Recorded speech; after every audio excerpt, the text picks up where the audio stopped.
Hello students, आज का हमारा टॉपिक होगा real numbers exercise 1.1 introduction.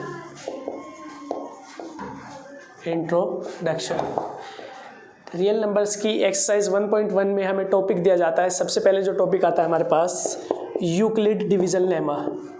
Euclid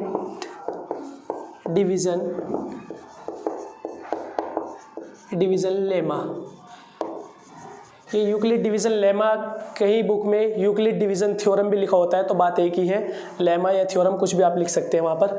अब देखते हैं कि यूक्लिड डिवीजन लेमा क्या है। हम प्रीवियस क्लासेस में देख चुके हैं कि किसी नंबर को जब दूसरे इंटीजर से हम डिवाइड करते हैं तो वहाँ पर हमारे पास क्या क्या कंडीशंस होती है। इसे डिविडेंड बोला जाता है। डिविडेंड ये होता है हमारे पास डिवाइजर। इसके बाद इधर जो आता है वो कोशेंट आता है, और ये रिमाइंडर आ गया 5 रिमाइंडर, और ये हो जाता है हमारे पास कोशेंट। तो यूक्लिड ने देखा कि डिविडेंड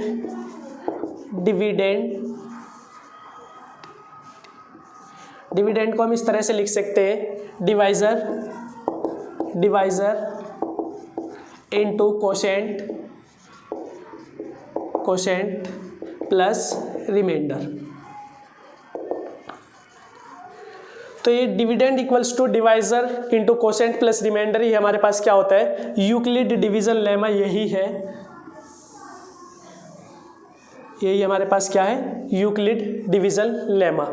ठीक है, अब इसे मैथमेटिकली उसने इस तरह से दिखाया है। यहाँ पर डायरेक्ट डिवीजर और डिविडेंड, कोशेंट और रिमाइंडर का यूज़ ना करके उसने डायरेक्ट जो इसकी डेफिनेशन दी है वो इस तरह से दी है, if A and B any two positive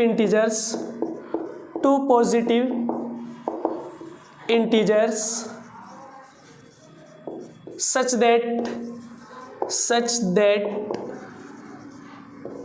a greater than b। a greater than b का मतलब क्या है कि यहाँ से हमें पता लग गया है कि डिविडेंड हमारे पास क्या होगा, a होगा, और डिवाइजर जो होगा वो b होगा। such that a greater than b, then for some integers q and R. Q और आर क्या होंगे हमारे पास, यहाँ पे इंटीजर्स होंगे। ठीक है, अभी देखते हैं। ए इक्वल्स टू डिविडेंड, ए को डिविडेंड लिया है और बी को डिवीजन लिया है। क्यू क्या है हमारे पास, कोशेंट लिया है क्यू को, और प्लस रिमाइंडर। अब यहाँ पे रिमाइंडर की वैल्यू क्या क्या हो सकती है वो भी बुक में दिया गया होगा आपको। जीरो के बराबर, जीरो से बड़ी, या फिर डिवीजर से छोटी। ठीक है, ये हमें एक्चुअल में यही पता लग रहा है। देखिए, ये डिविडेंड, यदि हमारे पास डिविडेंड 9 है, डिवीजर ये 5 है, तो 5 से किसी भी इंटीजर को जब हम डिवाइड करते हैं तो ये हमें पता है रिमाइंडर की वैल्यू हमारे पास क्या हो सकती है। रिमाइंडर की वैल्यू या तो 0 हो सकती है, या 1 हो सकती है, या 2 हो सकती है, या 3 हो सकती है, या 4 हो सकती है। 4 से ज़्यादा रिमाइंडर नहीं हो सकता। तो यहाँ से हमें पता चलता है कि रिमाइंडर जो हमारे पास होगा वो या तो 0 होगा, या 0 से बड़ा और डिवीजर से छोटा होगा। ये कंडीशन दी होती है, और ये डेफिनेशन आपकी हो गई अकॉर्डिंग टू बुक। ठीक है, यहाँ डेफिनेशन से हमें क्लियरली पता लग रहा है कि ये क्या है, ए को डिविडेंड लिया गया है, डिविडेंड, बी को क्या लिया गया है, डिवीजर, क्यू कोई कोशेंट हो जाएगा, और आर रिमाइंडर हो जाएगा। तो यहाँ पर ये बोल रहा है कि if A and B be any two positive integers such that, ये पॉजिटिव इंटीजर्स में क्या रिलेशन दे दिया गया है ए और बी में, ये रिलेशन दिया है कि ए जो है वो बी से बड़ा होना चाहिए। देन फॉर सम इंटीजर्स, तब किसी भी इंटीजर्स के लिए, किसी भी इंटीजर्स क्यू और आर के लिए हमारे पास क्या हो जाएगा, A equals to B Q plus R. और यहाँ पे आर के लिए कंडीशंस दे दी गई है। ये आपको आई होप समझ आ गया होगा कि आर के लिए ये कंडीशन क्यों दी गई है, क्योंकि यहाँ पर बी हमारे पास है डिवाइजर। बी डिवाइजर है। जब आप किसी भी नंबर को किसी डिवाइजर से डिवाइड कर रहे हैं तो आपके पास रिमाइंडर क्या आएगा, डिवीजर से छोटा आएगा, 0 से बड़ा और डिवीजर से छोटा हो सकता है। ठीक है, यही रिमाइंडर की कंडीशन हमारे पास हो सकती है। यही था यूक्लिड डिवीजन लेमा। ठीक है, Euclid division lemma I hope समझ आ गया होगा। अब हम करेंगे यूक्लिड डिवीजन लेमा यूज़ किस लिए हम करते हैं मैथमेटिक्स में, क्या यूज़ है यूक्लिड डिवीज़न लेमा का, वो देख लेते हैं इधर।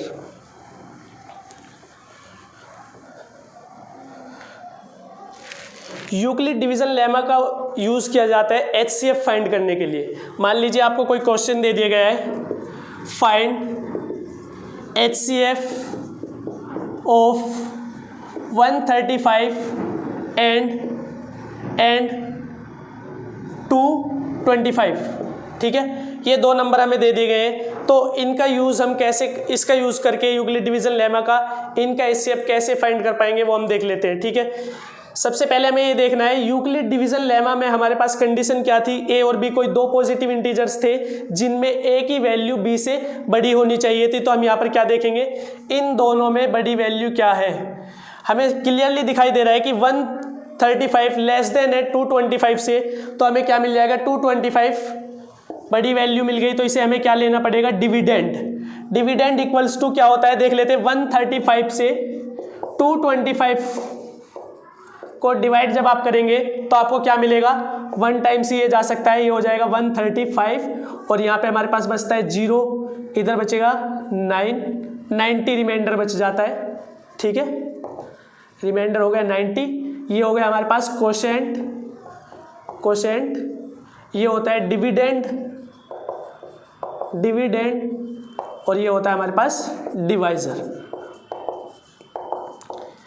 यूक्लिड डिवीजन लेमा क्या कहता है, dividend equals to divisor into quotient plus remainder. यही अप्लाई करते हैं इधर, डिविडेंड हो गया 225, ठीक है। डिवाइजर है हमारे पास 135 इंटू कोशेंट क्या आया इधर, ये रहा कोशेंट हमारे पास आया 1 प्लस रिमाइंडर क्या आया है 90, ठीक है। यूक्लिड डिवीजन लेमा में हम ये स्टेप करते जाएंगे कब तक, जब तक हमें रिमाइंडर 0 ना मिल जाए। यहाँ पर रिमाइंडर हमारे पास आ गया 90, ये रिमाइंडर 90 आ गया और डिवीज़र क्या था 135।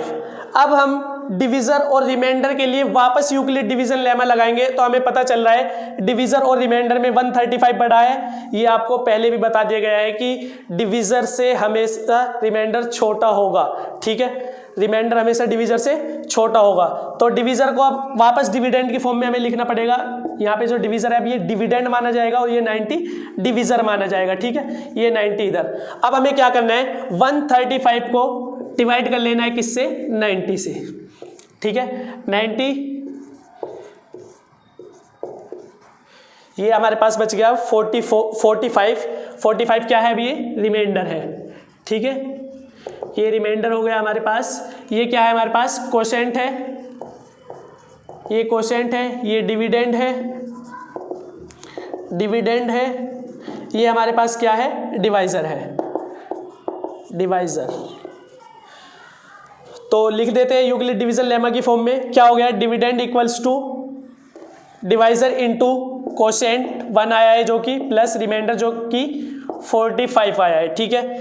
अभी भी रिमाइंडर 0 नहीं आया है, रिमाइंडर 0 नहीं आया है, तो हमें क्या करना पड़ेगा, वापस से स्टेप एक और लेना पड़ेगा। 90 यहाँ पे डिविडेंड का काम करेगा और 45 किसका काम करेगा, डिवाइजर का।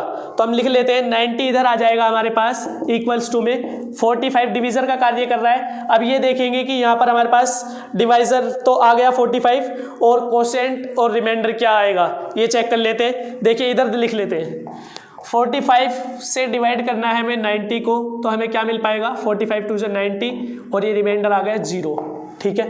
रिमाइंडर 0 आ गया, ठीक है। 45 2 90 प्लस रिमाइंडर क्या है 0, बस यही तक आपको करना है। जैसे ही रिमाइंडर 0 आ जाएगा तो आपके स्टेप कंप्लीट हो जाएंगे, इसके आगे स्टेप आपको नहीं करना पड़ेगा, ठीक है।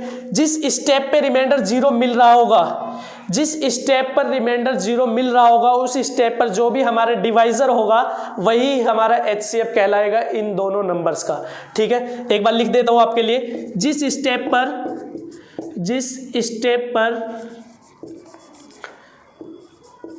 रिमाइंडर 0 होगा, उस स्टेप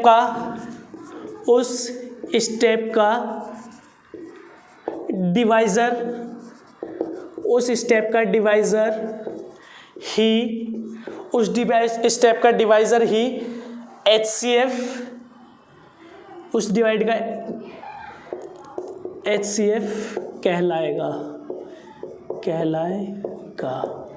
ठीक है, किसका HCF कहलाएगा? जो 2 नंबर हमें दिए होंगे। ठीक है, ये देखिए जिस स्टेप पर रिमाइंडर 0 होगा उस स्टेप का डिवाइजर ही उन दोनों नंबर्स का HCF कहलाएगा जिन नंबर्स में हम यूक्लिड डिवीजन लेमा अप्लाई करते जा रहे थे। ठीक है, लेकिन यहाँ से हम एक चीज़ देख पा रहे हैं कि 135 एंड 225 का जो HCF होगा वो हम निकाल पाए। यहाँ से डिवीज़र क्या है हमारे पास?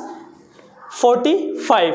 ठीक है, लास्ट स्टेप में, जिस स्टेप में रिमाइंडर 0 है उस स्टेप में जो डिवीज़र है वो क्या है हमारे पास? 45। तो हम यहाँ से लिख सकते हैं HCF ऑफ 135 एंड 225, 135 225 कितना आ रहा है? 45।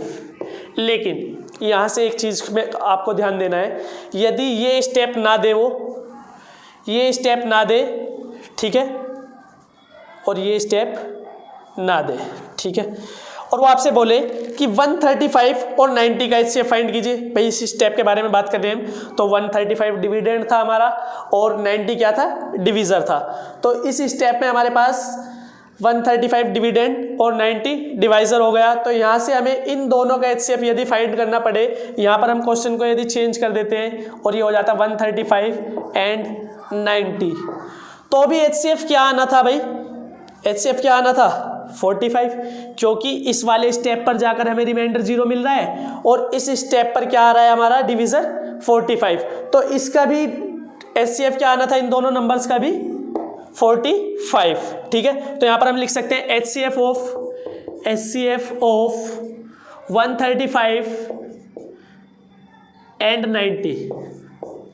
ठीक है, यहाँ पर हमने 135 एंड 90 ले लिया है, 225 को रिमूव कर लिया इसमें से, तो इनका भी HCF क्या आना चाहिए हमारे पास? 45।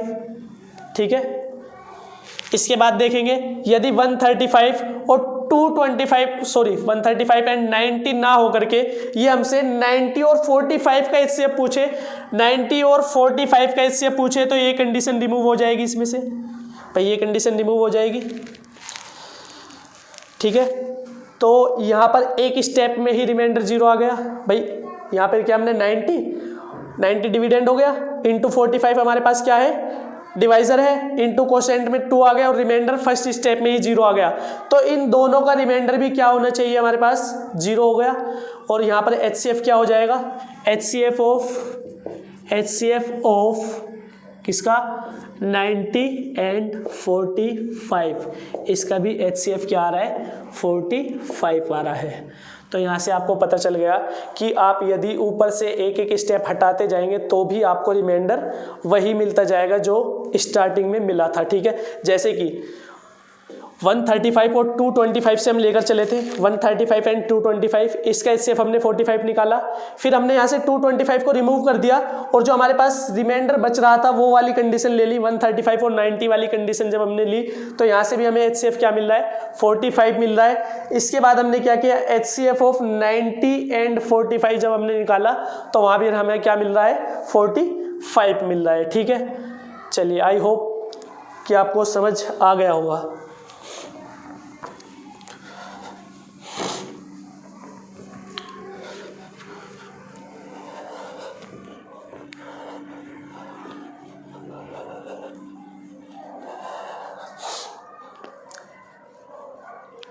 एक और क्वेश्चन लेकर चलते हैं ऐसे ही।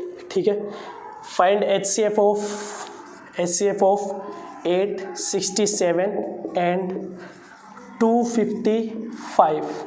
ठीक है, सबसे पहले यूक्लिड डिवीजन लेमा पे जब आप जाते हैं तो वहाँ से पता चलता है कि यूक्लिड डिवीजन लेमा 2 नंबर्स के बीच लगाया जाता है जिनमें कि कंडीशन ये होनी चाहिए कि उनमें से कोई एक नंबर दूसरे नंबर से बड़ा हो। ठीक है, तो यहाँ पर आपको दिखाई दे रहा है 867 और 225। ठीक है, तो यहाँ से बड़ा नंबर क्या है हमारे पास? 867। तो 867 क्या होगा हमारे पास? डिविडेंड होगा, तो वही लिखते हैं 867 इक्वल्स टू 255 क्या होना चाहिए हमारे पास? डिवाइजर होना चाहिए। एक बार डिवाइड करके इधर देख लेते हैं कि कोशेंट और रिमाइंडर क्या आएगा हमारे पास। 867 है, 255 से हमें इसे डिवाइड कर लेना है, तो 255 3 टाइम्स ये जाएगा 3 टाइम्स जाएगा और ये हो जाएगा 3 5 जा 15, 3 5 जा 15 और 1 16, 3 2 जा 6 और 1 7, 765 टाइम्स। और ये हमारे पास हो रहा है 2 0 और 1, 102 रिमाइंडर बच रहा है। ठीक है, ये क्या था? डिविडेंड था। डिविडेंड, ये क्या था? डिवाइजर था, ये कोशेंट और ये रिमाइंडर हो गया। ठीक है, Euclid division lemma, dividend equals to divisor into quotient. Quotient आया हमारे पास, ये रहा 3 इंटू 3 प्लस रिमाइंडर। रिमाइंडर क्या है? 102। कंडीशन अभी हमने पढ़ी थी, यदि रिमाइंडर 0 नहीं आता तो स्टेप्स को वापस लगाएंगे। यहाँ पर आर नॉट इक्वल्स टू 0 है हमारे पास, सीधे दिखाई दे रहा है हमें। अब क्या करेंगे? हमारे पास ये स्टेप और ये स्टेप को हटा देते हैं, इन दोनों में देखते हैं क्या हमारे पास बढ़िया नंबर है। वही कर रहे थे ना, डिवीज़र और रिमाइंडर में वापस अप्लाई कर रहे थे यूक्लिड डिवीजन लेमा।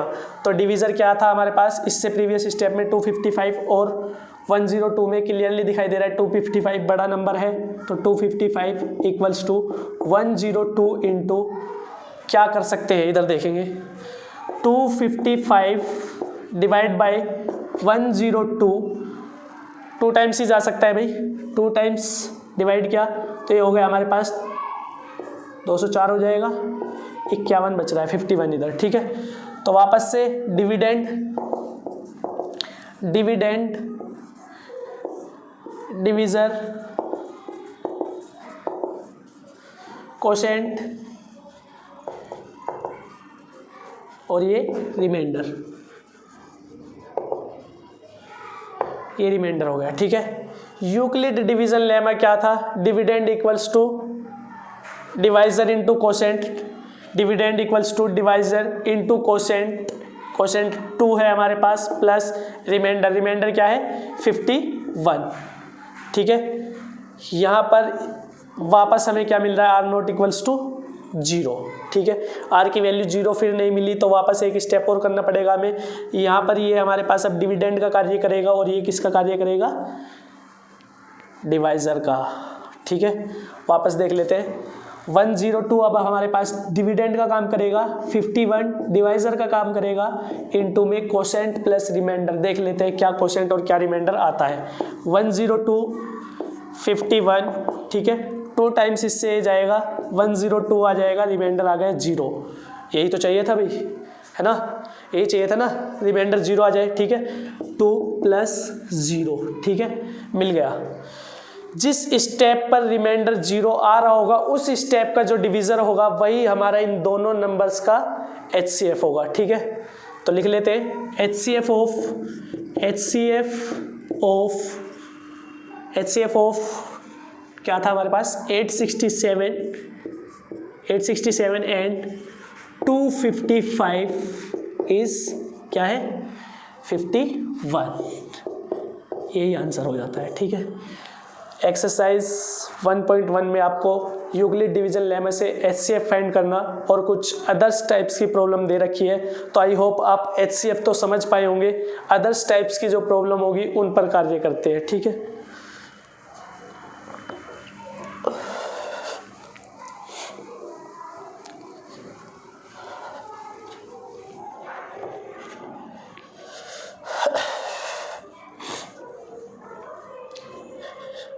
देखिए एक एग्जाम्पल लेकर चलते हैं। एग्जाम्पल हमारे पास होगा कुछ इस तरह से दिया होगा, so that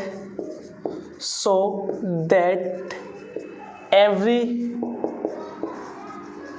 positive integers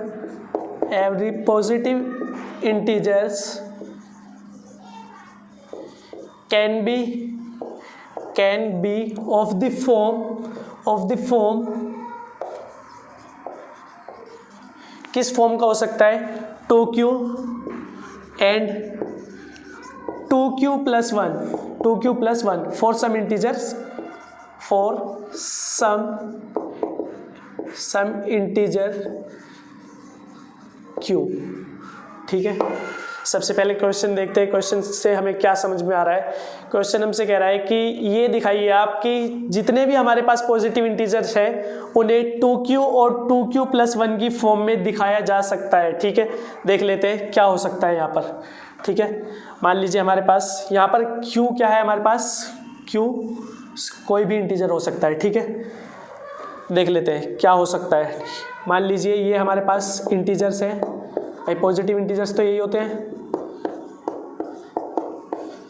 and so on. ठीक है, यही पॉजिटिव इंटीजर्स होते हैं। अब इन्हें दो पार्ट्स में डिवाइड कर लेते हैं, क्या, इवन इंटीजर्स,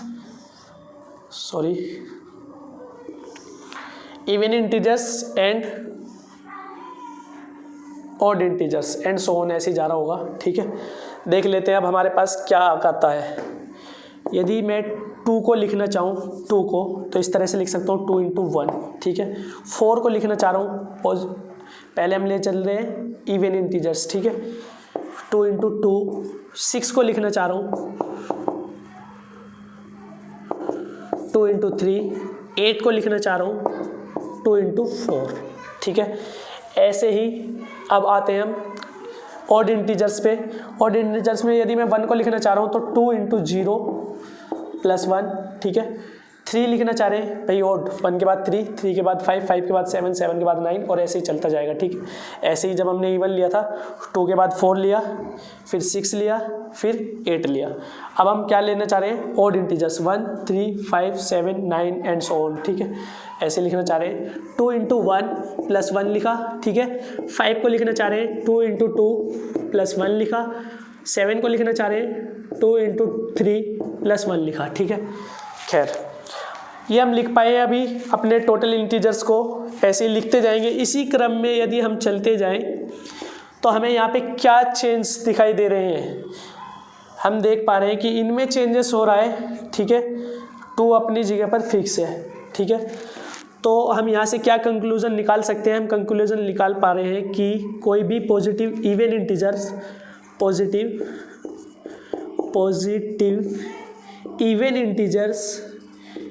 इवन इंटीजर्स किस फॉर्म में हो जाएंगे, भाई यहाँ पे एक वेरिएबल डाल देते हैं q।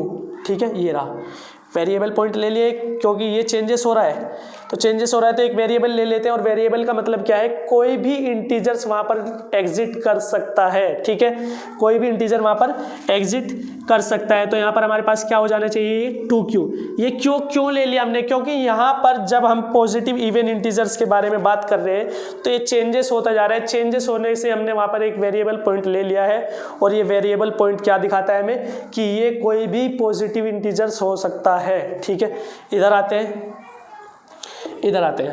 खैर यहाँ से हमें क्या मिल रहे हैं, ऑड इंटीजर्स मिल रहे हैं। ठीक है, ऑड इंटीजर्स मिल रहे हैं। तो यहाँ पर आप क्या चेंजेस देख पा रहे हैं, चेंजेस यहाँ भी वही देख पा रहे हैं आप कि इन वैल्यू में चेंजेस हो रहे हैं, ये वैल्यू चेंज हो रही है। ठीक है, ये वैल्यू चेंज हो रही है तो यहाँ पर आप क्या करेंगे, एक वेरिएबल ले लेंगे, वेरिएबल q, जो कि क्या हो सकता है, कोई भी इंटीजर हो सकता है, वो क्वेश्चन में आपको दे दिया गया है। ठीक है, q कोई भी इंटीजर हो सकता है। तो ये क्या हो जाएगा, यहाँ से क्या कंक्लूजन निकल के आ रहा है, 2q + 1। ये q क्या है, कोई भी इंटीजर हो सकता है, बाकी सेम एज इट इज जैसा चलता हुआ आ रहा था हमारा।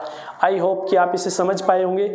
इसी क्वेश्चन का एक और मेथड है, इससे भी आप कर सकते हैं। एक मेथड और है, दूसरा देख लेते हैं, यूक्लिड डिवीजन लेमा का प्रयोग करके कैसे कर पाएंगे इसे। ठीक है,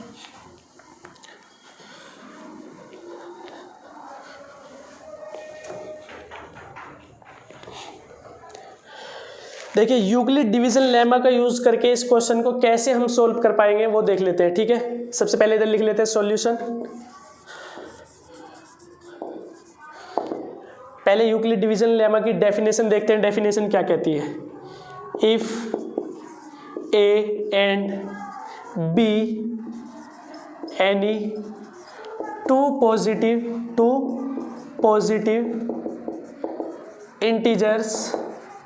integers such that a greater than b, हमने यहाँ पर a को क्या लेकर चले कि a b से बड़ा है। ठीक है, a greater than b, then for some integers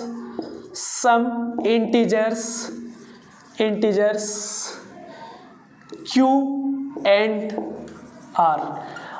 ठीक है, R के बारे में जब हम यहाँ पे बात कर रहे हैं तो हमें पता है कि R क्या हो सकता है, R 0 हो सकता है, ठीक है, 0 से बड़ा हो सकता है और हमेशा डिविजर से छोटा हो सकता है। ठीक है, इस बात का ध्यान रखना है। अब देखिए यहाँ पर हम कंडीशन लेकर के चले कि A greater than B, A greater than B है तो हमें A को डिविडेंड लेना होगा, A को डिविडेंड लेना होगा तो A इक्वल्स टू क्या हो जाएगा, dividend into divisor plus remainder. Divisor क्या होता है, जो दूसरा नंबर हमें गिवन होता है वो डिवाइजर होगा। ठीक है, B Q को हमने यहाँ पर कोशेंट लिया है। ठीक है, यहाँ पर हम लेट करके चले फॉर सम इंटीजर Q, और Q क्या है हमारे पास, कोशेंट, तो A equals to BQ plus R क्या है, रिमाइंडर। वापस कंडीशन लिखेंगे कि R की क्या क्या वैल्यू हो सकती है, 0 के बराबर हो सकती है, 0 से बड़ी हो सकती है R की वैल्यू, लेकिन B से हमेशा छोटी होगी, और B क्या है, डिविजर। ठीक है, ये कंडीशन का ध्यान रखना है आपको। इसे हमने इक्वेशन फर्स्ट लेट कर लिया। ठीक है, इक्वेशन फर्स्ट लेट कर लिया है। अब वापस क्वेश्चन की तरफ आते हैं और वहाँ पर हम देखते हैं कि Q 2 के साथ आ रहा है और इधर भी Q 2 के साथ आ रहा है। ठीक है, तो इसका मतलब हम यहाँ पर देख पा रहे हैं हमारे पास Q के साथ क्या आ रहा है, B। तो हमें क्या करना होगा भाई, B को रिप्लेस करना होगा, इक्वेशन फर्स्ट के B को रिप्लेस करना होगा 2 से। ठीक है, वही करते हैं, put B equals to 2 in equation first. Equation first में हम B की जगह क्या पुट कर रहे हैं, 2 पुट कर दे रहे हैं। ठीक है, तो हमें क्या मिल जाएगी, इक्वेशन फर्स्ट इस तरह से कुछ मिलेगी, 2Q प्लस R, और यहाँ से R की वैल्यू क्या क्या हो सकती है। अब जब डिवाइजर हमारे पास 2 हो गया, B की वैल्यू 2 पुट करी हमने, इसका मतलब क्या हो गया, डिवाइजर 2 हो गया। और जब हम किसी भी नंबर को 2 से डिवाइड कर रहे हैं तो रिमाइंडर की पॉसिबिलिटीज क्या क्या हो सकती है, या तो 0 हो सकती है या 1 हो सकती है। ठीक है, या 0 हो सकती है या 1 हो सकती है। ठीक है, अरे देखो ना भाई, 5 2 से हम इसे डिवाइड कर रहे हैं, क्या मिल रहा है हमें, 2 2 जा 4, रिमाइंडर 1 आ रहा है। ठीक है, यदि आप कोई भी ऑड इंटीजर को 2 से डिवाइड कर रहे हैं तो आपको हमेशा रिमाइंडर 1 मिलेगा, और इवन इंटीजर को डिवाइड कर रहे हैं, इवन इंटीजर ले लेते हैं 12, ले लेते हैं 12, 2 6 12, ठीक है, 0। जब आप इवन इंटीजर्स को 2 से डिवाइड करते हैं तो रिमाइंडर हमेशा क्या मिलेगा, 0। ठीक है, तो यहाँ पर R की पॉसिबिलिटीज हमने लिख दी, क्या हो सकती है, 0 के बराबर, 0 से बड़ी और 2 से छोटी। जब 0 के बराबर और 0 से बड़ी और 2 से छोटी के बारे में हम बात कर रहे हैं और ये इंटीजर्स हो सकती है, तो क्या क्या हो सकता है, 0 और 1, इसके अलावा कोई वैल्यूज नहीं आएगी। ठीक है, तो केस फर्स्ट में हम लिख लेते हैं, केस फर्स्ट में हम लिखते हैं when R equals to 0। Case first में हमने क्या ले लिया, ये कंसीडर करके चल रहे हम कि हमारे पास जो रिमाइंडर है वो 0 है। ठीक है, जब रिमाइंडर 0 हो जाएगा, इसे इक्वेशन 2 ले लेते हैं भाई। ठीक है, R इक्वल्स टू 0, जब R इक्वल्स टू 0 हो जाएगा तो इक्वेशन 2 किस तरह से हमें मिलेगी, A equals to 2Q plus 0। ठीक है, जो कि किसके बराबर हो जाएगी हमारे पास, A इक्वल्स टू 2Q। ठीक है, केस सेकंड लेकर चलते हैं, केस सेकंड में लेकर चलेंगे, केस सेकंड में हम ये लेकर चलते हैं जब रिमाइंडर हमारे पास 1 होगा। भाई 2 ही तो केस हो सकते हैं, जब डिवाइजर 2 है तो 2 ही केस हो सकते हैं, रिमाइंडर 0 और रिमाइंडर 1। इस बात को अच्छी तरह से समझ ले तो क्वेश्चन आसान हो जाएगा आपका। ठीक है, खैर देख लेते हैं, व्हेन R इक्वल्स टू 1, जब R की वैल्यू 1 होगी तो क्या हो जाएगा, आते हैं वापस इक्वेशन 2 पर, A equals to 2Q plus R हमारे पास है।